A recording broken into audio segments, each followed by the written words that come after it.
It has actually been 460 days since the death of J. Jayalalitha. And it's also been as much time since the beautiful, proud and diverse state of Tamil Nadu was reduced to now what we are calling, for at least the last 1 year, Turmoil Nadu. And you know what happens in a film. In a film, there is the beginning where everything is great, then you have a setup, and then you have a climax when to rescue everyone, you need the entry of a Nayagan. And that's exactly what is happening in Tamil Nadu as well.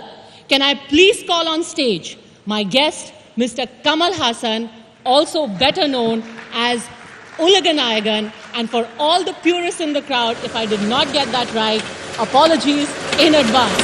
Huge round of applause.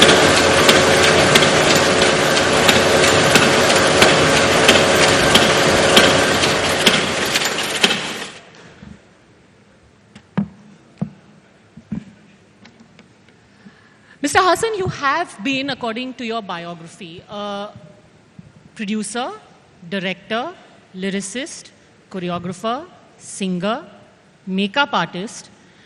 Did you not find that time-consuming enough that now you're also an actor-politician? I've done my time, so now I'm ready to start a new life. That's it. Brand new life, leaving all of this behind. No, it's not brand new. You can't brand it yet. But it is a life which I think I've been neglecting for too long. So here I am, trying to live that life, which is more of a duty now. Why did you neglect it? There have been... We all have. I don't know how many would join me, but we all have looked the other way. It was infra-dig to get into politics. Just watch it from, it's another game altogether, so why get into it? It's got nothing to do with us. There are people there to do it for us. We just have to vote or not vote at all. That's how I was. It's changed. Are you saying you felt you were avoiding your duty as someone who has this I just kind took of... the freedom and not the responsibility which came with it. Why did you find things so distressing to ultimately answer that call? It was creeping in on Tamil Nadu slowly. You can't just say it happened in the last regime or the one before that. It's been happening for quite some time now. Nearly half a century, I would say. Half a century? Nearly. What has been happening? I mean, the status quo, the deterioration, mediocrity being set as a standard, which I oft say, many would have heard it before from my mouth, but when mediocrity is set as a standard, then rubbish becomes acceptable. Acceptable becomes extraordinary, and extraordinary is considered to be genius. I just want to be extraordinary in these times. You're saying in the last 50 years, Tamil Nadu has been subjected to rubbish politics. Yes. But it has been represented by parties who say that we are the upholders of Tamil pride. They started that way, yes. And now? They are setting mediocrity as a standard. So it's easy. Life is easy for them, but not for the people. So you're anti-DMK, anti-AIADMK. I don't know. I'm anti-crass, mediocre politics. I'm challenging the status quo.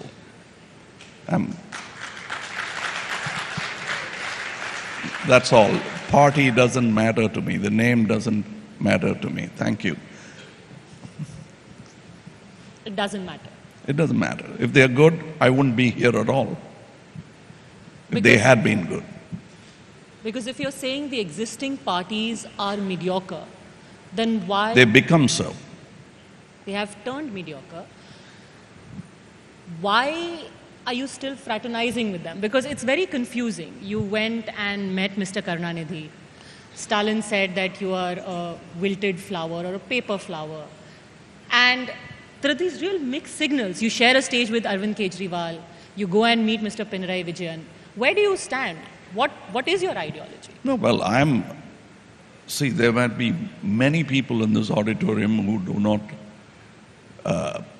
subscribe to whatever I'm saying, but that doesn't mean that I don't fraternize with them. They're my people. So are those people I met. Some I admire, some I used to admire. But admire I did. So criticism will remain. And so will my admiration for them for what they were. My criticism is for what they are not now. Do you admire Stalin as a successor to Mr. Karunanidhi? I went to meet Mr. Karunanidhi and he facilitated the meeting. I should be thankful that he did. You shared the stage with Mr. Kejriwal on the day that your party was launched. And it was on that day that he actually stood accused, his party stood accused of manhandling bureaucrats. Do you find now it very difficult to try and explain how are you sharing the stage with politicians who are already problematic? That doesn't matter. When we invited him, this incident had not happened. But that doesn't mean it's something that he didn't do himself. So I see no reason. But what we met and spoke and what we shook hands for was the intent was good. And I'll look up to Mr. Kejriwal till he's not worthy of it. I will do that. I went and met Mr. Pinarayi Vijayan, who's taking Kerala to new heights. And I will meet Mr. Chandrababu Naidu also. I have things to pick up from these great governors. Are you trying to forge an anti-BJP alliance? No. I'm anti everything that goes wrong for the people. Party brand names don't matter. If my party were to go anti-people, I'll go against this party because the party is not just me. It's made of people, and I'll see to it that I will be on vigil that it doesn't happen in this party. Because repeatedly you have made comments about how your color is not saffron. You spoke about Hindutva terror last year. Terror, I didn't. I spoke about extremism. Hindutva extremism. It was lost in translation. Yeah. But you think that exists? You think there is Hindutva extremism? You just have to read Tamil Nadu news, and you know it does. But you were attacked for identifying a religion or a belief or an ideology with extremism and, in a sense, targeting one party through it. See, I spoke those words in Tamil, and it was translated. Tivra in Tamil means extreme. Even fans say that I'm an extreme fan of so-and-so. So it doesn't mean he's a terrorizing fan. It means he's very, very fond of whoever the personality is. That's what it means. And extreme is going to the other end of the spectrum and exhibiting it without regard to other people's sentiments. That's what it is. And that's what is happening now. As far as this breaking of Periyar statue, what do you call that? I would say that is extremism. And I'm sort of ignited by one personality. Which personality? That is about bringing down Periyar statue. That is meant to really inflict some kind. It was more a diversionary tactics because Tamils were asking for Cauvery Melan Maithatam. I mean, that Cauvery should be properly, Cauvery waters should be properly distributed, and there should be a committee to do that. And the courts had said that you should do it within such a time. The time is gone now, and we'll have to focus on that and not get diverted with these kind of rabble-rousing. So you think that this is being done to deflect attention? I think so. Maybe I'm paranoid. Probably this is a conspiracy theory. I hope it's not. Do you see a pattern in all of this extremism that you sense, how there has been a rot in Tamil Nadu politics? And do you think that there is one organization or an ideology behind it? Yes, there was a moment which went against something which was not fair for the rest of Tamil Nadu. And that's when Periyar came in with his ideologies. Yes, they deliberately worked against existing hegemony. I think that's what somebody else is trying to do, but we'll have to strike the right balance now. We have to maintain that equipoise. Which is that hegemonic force that now you're striking against? Whatever. You want me to name BJP? No, I'm asking you. You're obviously stepping around it. No, so I'm just asking you straight I will. up. If it need be, we can name. But I'm talking theory now. I have no proof. Okay. Except the fact that it seems like this person is doing it deliberately, knowing fully well it's the wrong thing to say. It's not a statement like utterance. So there is an atmosphere being created in Tamil Nadu, taking advantage of a lack of leadership and general directionlessness. Yes. And we should find the direction, and we should find that our causes are not missed by topical anger, concern, or loss of taking umbrage for the smallest of things and forgetting the larger agenda.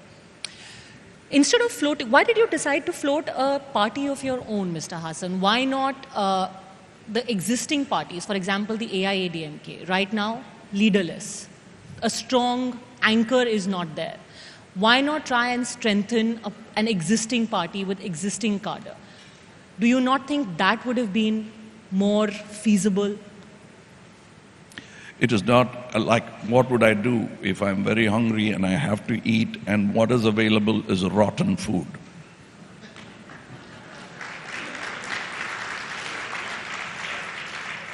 So that's what, you got a naughty look on your face. So, what did I say wrong?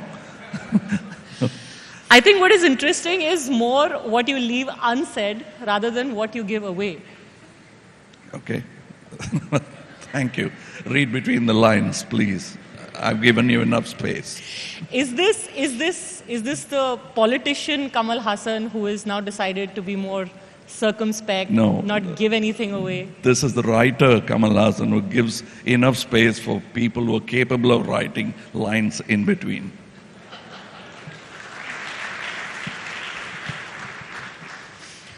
Okay. So there will be no alliance in the future? No, you cannot totally dismiss it off and say that sound arrogant and despotic. No, that's not what I'm saying. But we'll have to see who we can align with, who has similar passion at least, if not ideology. Who, any such people that you have in mind? I'm looking, not shopping. Okay. Thank you. Because your possible allies, if I may hazard a guess, could be the left, since you've met Mr. Pinarayi Vijayan. Many believe that you are left of center in a lot of your beliefs or in some of the things that you've said. Or say people like Mr. Kejriwal. Would I be right in assuming that?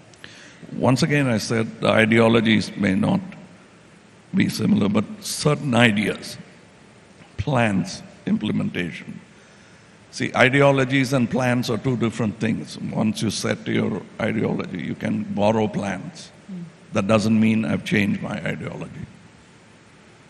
And people don't understand the idea of centrism. They think you'll have to either be on the left or at least off center to the left or to the right. But you can maintain an equipoise and give people what they want. That's what we're trying to do. That's why my party is called Mayam. People Center for Justice. Okay. Because, if you are going to be allying with the left, there is a writer who's been quoted in a magazine last week where she says that it seems that Kamal Haasan will become the mascot around which the CPIM will try and revive, which will be a very sad thing for the left and for Mr. Haasan. Well, I don't think so. They know that I'm not that. To borrow from Edward de Bono, we always work in yes and no. It's positive or negative. We don't think there is a third alternative. There is. That's why Mr. Edward de Bono wrote a book called Yes, No, and Po. There's no word called Po, but he invented the word. So there is a third alternative, and we want to be the third alternative. But don't you find the space for that third alternative, what you call the Po of Indian politics, it doesn't even exist anymore, which is a third alternative. That's why we existed. That's why we became what we are today. Just in Tamil Nadu or nationally? Let's see. Achievable goals are one of our important principles. Which is to say that never say never. Yes. Yeah, maybe, yes. Okay. Do you want to give up your acting altogether? Because I think the one thing that every fan here in the audience would want to know, why? Why would you give up a thriving film career? You made your identity, you have got such followers and fans because of you as a filmmaker and an actor. Why do you want to deprive them of that? Okay, let me use the filmmaking analogy. I was a paid actor who started with just acting, but that's not true. I started as a technician. I was a reluctant actor. Mr. Balachandra, my mentor, said, "You should act," and I believed him and became an actor. But I already was aspiring to be a writer, so I became a writer. And there was a flourishing career which was getting me a lot of money. I could have lived happily with that and retired by now. But what I did was take on more responsibilities. I wanted to produce my films, direct my films. So the number of projects that I could have done got reduced. I did my first 100 films in the first 10 years. And I have not crossed the 200 mark after 40 years in the film industry. That's because I took on more responsibility.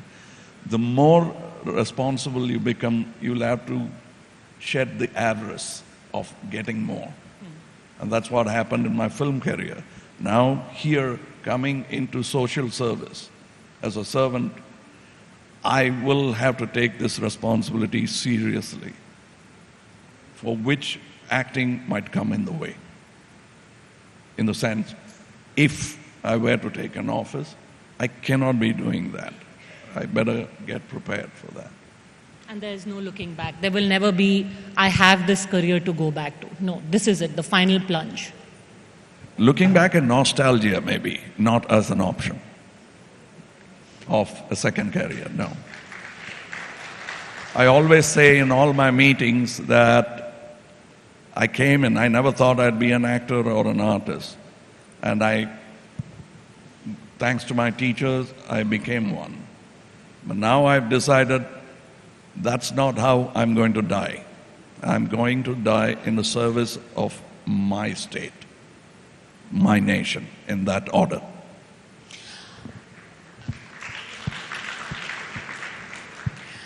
A senior member of parliament recently said that there are a lot of film actors who take people in Tamil Nadu for granted.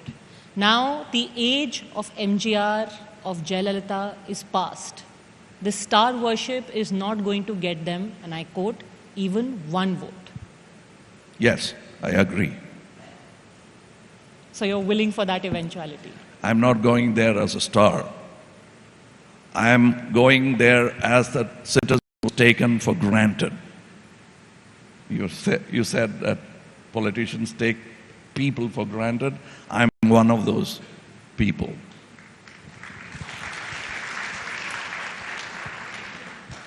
How? I was taken for granted. They thought I didn't exist. They were going about their business with very little concern for people. Then we became numbers, just part of statistics that some officer put in front of them, and they just either put a tick mark on it or scratched it off the surface. That's not how I'd like to be treated. I thought I put them there in the chair. And I think the rule should be of the people, not of individuals. Because I'm going to ask you this very bluntly, Mr. Kamal Haasan. The criticism also is now in Tamil Nadu. You spoke about how you saw almost 50 years of a degradation of values and treatment of citizens. But you sat on the sidelines. You said, I became political the day I cast my vote. Yet it took this entire turmoil in the state, and many would say, there are critics who would say, that you saw an opportunity, and which is why now you're throwing in your hat. Okay, look at it this way. I was a social service movement's leader, not organizer. We've been functioning below the radar for 37 years. The more we did social service and more popular we became, our work was impeded by various governments. Now we have more than 6 lakh members, hardcore members, working with me. You think this idea of coming into politics is just overnight? I don't think so. I've been thinking about it for quite some time, at least from the turn of the millennium. But I wasn't sure how my great heroes did it without coming into politics, electoral politics, that is. I thought I could pull it off like them, but times have changed. We cannot pull it off that way. Then what was that tipping point? Because the corruption has been there. Using identity politics has been around for the last half a century. What was the tipping point for you where you said that this is not something that I can sit by and watch from the sidelines? You can't fix a particular point. It's been happening. It's a cumulative effect. And maybe 2004, 2005, I almost stepped out and then held back. Again, in I think 2007-8, I almost came forward. I said, maybe not. I shouldn't go there at all. Why? Because I thought my heroes like Gandhiji and Periyar were able to do it without getting into electoral politics. The difference is I became political long time ago, nearly 30 years ago. Clearly, I wanted to be part of this, but I thought electoral politics was not for me. But now, without that, you cannot do service to the people. But would you have this kind of platform and this kind of adulation had you not been an actor first? Today you're saying, I'm a common man taken for granted, but it is your star power which has got you the kind of turnout that you see. That kind of popularity could come by sheer social service or with a gun in your hand. I could have been an Naxalite going out and still have that kind of power, but I didn't want to go that direction. There are moments when people get angry. That's what we should be careful about. That's what I constantly keep saying. Any kind of agitation cannot be put down by the gun, but can easily be put down by dialogue or dissipated by dialogue. But we don't do it. We always take the hard route. You've already floated your political outfit. You are also going to put out a vision document very soon. If you could, since you're in the process of formulating it, the 5 things or the 3 things that people of Tamil Nadu can expect different from you today. We are listening to them, but what I think is, people say, what's your guiding principle? What is that? Very simple. Welfare of the people with their participation. A welfare society. That's our vision. Very simple. All other verticals will fall under it very easily. Who would you see as your whose politics comes closest to yours, if you were to fashion your politics around someone? Well, it's a hybrid. There's a little bit of, a lot of Gandhiji, Ambedkar, and Periyar. It might contradict each other, but I have this choice to make because I'm in a vantage position. I'm not captive of their time. What do you take from who? What I spoke about, dialogue, comes from Gandhi, and the anger against casteism comes from Ambedkar, and also from Periyar, in a different angle. The 2 contours of this casteist evil is approached in 2 different ways by both Ambedkar and Periyar. They are like siblings. What, for all the politicians of the DMK or the AIADMK who are watching today, what would be your message/challenge to them? Mend your ways, or we will step in.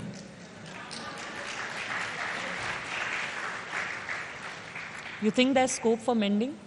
After what we've seen in the RK Nagar by-election and actually in the last 365 days? Positive thinking helps, but achievable goals, as I told you in the beginning, is also something we'll have to look at. And if it's not achievable, then we will step in. Step in how? Only, are you saying you'll form a government in the next elections? Yes, we'll try. On your own? Makkal Nidhi Mayam will form the government single-handedly in Tamil Nadu. Yeah, this I speak, it is not my voice speaking. The strength to speak this way comes from my people. And my voice will go strong as people ask me to speak for them. Do you have enough time and cadre at the grassroots level to take on, say, a DMK or even the AIADMK? Maybe not, but then you've seen the movie 300? No. I don't have to go back home or to Switzerland to collect my dues. I have come here. As I told you, I will die in the service of people. So I don't have to go back to take care of something back home. I've come here for this, and I'll see it to the very end. But you will still need grassroots level workers. We do have it. You have them now? Yes. After your enrollment? We've been working on it for the past 37 years. We have people. They're not trained politicians, but their passion will far exceed the professionalism or system that they've developed. Is there any political untouchable for you? You said that you are open to alliances. Yeah. I don't believe in untouchability, but what has to be carefully eradicated is a corrupt politician, criminal background that has to go. Unless out of ignorance, we will not knowingly shake hands with those guys. Isn't that almost impossible? You look at politics around you. Is there any single party or ideology which you find untainted by what you call? Yeah, that's their business. But we will see that they will not continue that kind of business once we'll impede it. So we are not going to be comfortable bedfellows. But aren't you too idealistic, Mr. Haasan? Everyone says about you have to... Nothing wrong with it. People have lived, and I'll have to quote Einstein. One day people will wonder whether this man walked this earth at all when Gandhiji died. That's what Einstein said. I think the idea of a leader like that is not dead. You'll find them in the streets, maybe not in the parliament. You're looking at the wrong place. Look into the streets of India. You'll find many people like Gandhiji. There is no Gandhiji-like figure right now in our I parliament. beg your pardon? No Gandhiji-like figure, anyone even who comes close in our parliament right now. Maybe I'm not looking carefully, or he's not speaking directly to me, or he's not given a chance. I don't know. Or he's just an onlooker, which is bad enough. That's what I was, and I decided to change.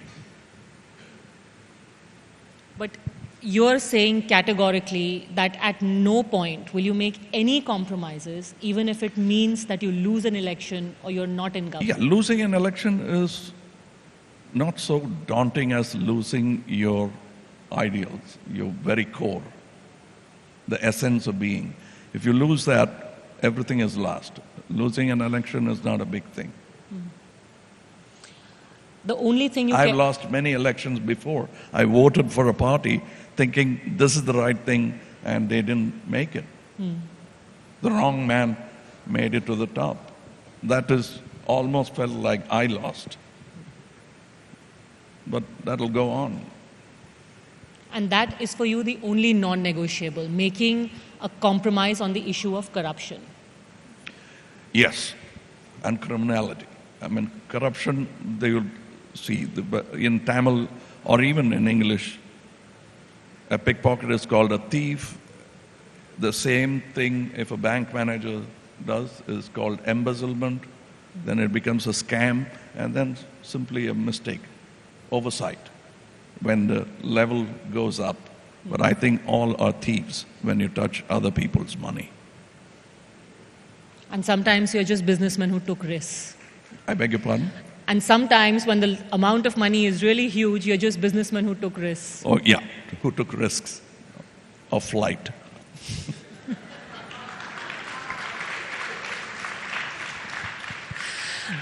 Mr. Haasan, just to step away from your politics, right in the middle of this very hectic campaign that you had, you put out a video. And it's very rarely that anyone has seen you so overwrought. And this was 2 weeks ago with the sudden passing away of Sridevi. Why was it that you were brought to that point where you spoke like that? What was it that moved you so much? I don't know whether it's appropriate to break some people's idea of an icon, a pair. But Sridevi, I met when she was 15 or 16. We were cast together. I've said sometimes in a family, a brother and sister on Gokulashtami or Krishna Jayanti, as they call it, is dressed as Lord Krishna and Radha. They'll be actually brothers and sisters. That's what I feel about Sridevi. We were cast as heroines, but we grew up together in the same school. The least I could describe it as that we were classmates. But then the truth is that we were siblings. We were made to do these romantic scenes, which we laughed at. It was like we came from the same house. So it is like losing a relative for me. So I felt bad about it. We've done nearly 27 films together. That's a lot of time together. She was like your sister. I know it sounds odd. Considering you were one of the most famous romantic pairs. But probably that's what good acting is about.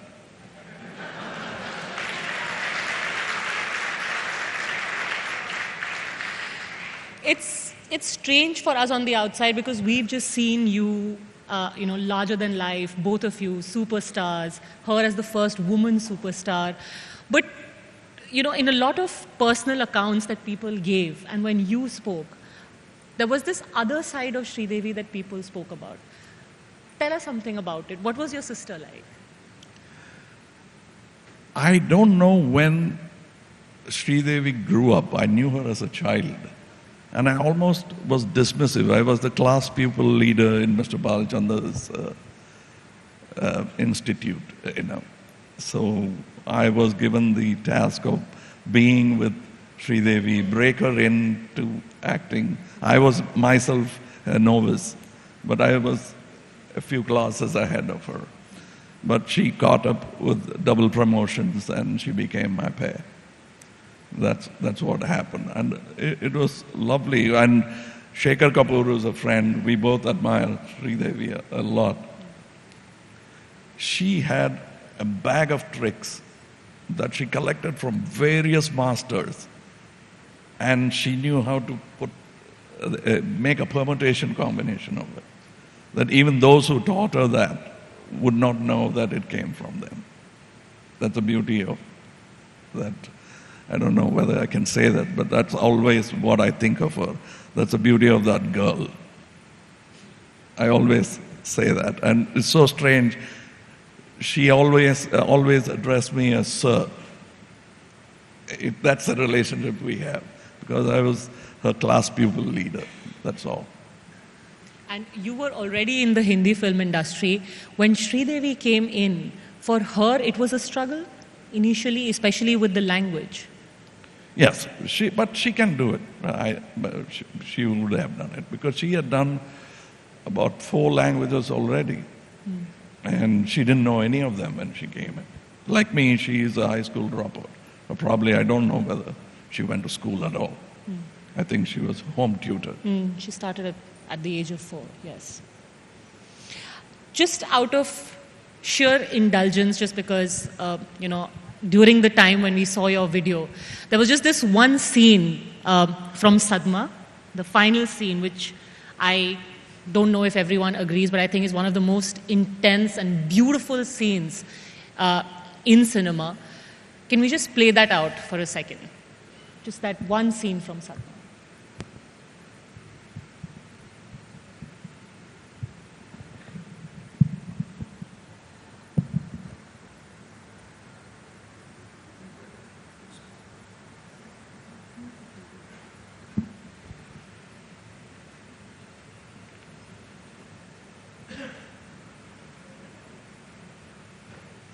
Okay.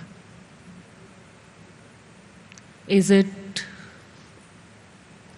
All right, a minute. I'm not in the right attire to enact it for you, so...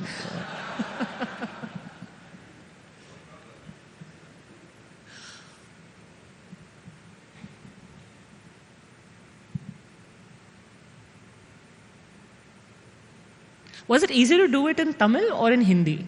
I beg your pardon? Sadma, was it easier to do the original or the adaptation? Naturally, the Hindi portion, because we've already done it. So we wanted to make some changes to feel not bored, but that's not what is done. So we had to stick around. But I think that to some people, they say that you can't beat the original but I disagree. I think there are moments in the Hindi film that we could better. But there are moments in the Hindi version where we knew these are core applause points. So probably we juiced it a little more than we should have. Really? Like which ones? Sridevi, the total performance, we knew that this was a hit moment. So there was not that humility that is there when you're totally in doubt and you're almost like the audience. And you think of a film like that this is the core applause point. You're working towards that? No, we don't know. When you're making a film, you truly become an audience and you don't know where it's going. What are the changes that you wanted to make in the Hindi version which you weren't allowed to? We thought that, well, this works, push it a little more. We knew that the accelerator was in our control. And that I thought was not fair. As a good actor, both of us shouldn't have done it. Would you have done a reprise of that film? Would you have like to do a reprise of that film with Sridevi or any other film that you had with her? Yes, what? Would you have liked to do maybe a part 2 of any film that you did with her? Or well, many people wanted the remake of, not remake, a sequel to Munrampurai. But late Mr. Balu Mahendra and I used to laugh at it, that certain stories ends there. Never thought about it? No, we didn't. We even thought of making a sequel to Ek Duje Ke Liye. Really? Yeah, and we did it. Nobody knows that's where the idea sprang. Mr. Balchandra did it. Could you, I know you're saying that you can't enact it, but is that the favorite scene that you have in the film? Is there any one favorite scene that you have in Sadma or any of the other films with Sridevi, which you'd like to tell us about and why? No, see, each of us gets a piece of meat to chew on, like my climax sequence, or through the film she gets to play the innocent person. But there are beautiful moments of interaction. I think that came in that song sequence where I'm telling her a story, where it was an interaction, both were complimenting each other. I like that scene. There are so many love scenes that this side of India's missed, which was there, which Sridevi and I did. There was a film called Varmai Niram Sigappu in Tamil. There's a song sequence again, and there's post the song sequence, there's a moment of two people falling in love. That's a beautiful sequence. Could you do like a couple of lines, if you remember anything from the first song that you mentioned? It's the totally lullaby. cinema. The portions that I'm talking about is totally cinema. Mr. Balu Mahendra and I would always say that some of the old Tamil films are like radio plays. You can either see them or listen to them on the radio. Good cinema cannot be played on the radio. Fair enough.